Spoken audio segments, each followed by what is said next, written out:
Well, it's a privilege of every U.S. citizen. We're talking about the right to vote. And now a new program aims to make certain that only those who are eligible to vote in Florida do so. But as SNN local news reporter Rob Wells tells us now, there is controversy about it. Florida's Secretary of State plus top election officials from around the Suncoast met Tuesday for the fourth roundtable discussion for a program called Project Integrity.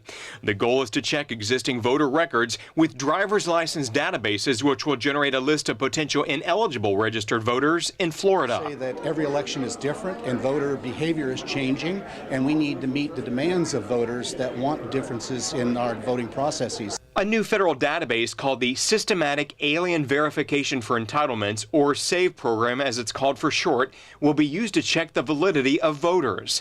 SAVE launched in 2012 as part of the Department of Homeland Security's efforts to verify a person's immigration status. Last year's major election, we had more people voting early and absentee than voted on election day. And as supervisors and as Secretary of State, it's important that we meet the demands of the public, voting public.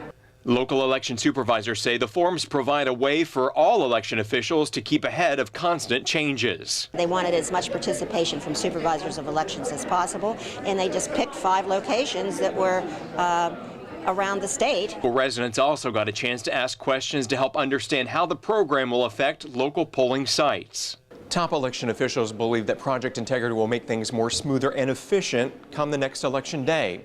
But some voters that we spoke with say it's nothing more than a waste of time and money. Not only are our tax dollars being wasted, but I feel for the poor people who get sent these notices that you're not allowed to vote. Once a resident is notified about their voting status being in question by the state, they have 30 days to respond and prove their eligibility. In Sarasota, Rob Wells, SNN Local News. While Florida supervisors of elections will have access to the new SAVE database program of potential ineligible voters, they won't be able to automatically remove those residents' names. Instead, the supervisor will have to notify that voter within 7 days so the resident has a chance to prove their eligibility in order to vote in the next election.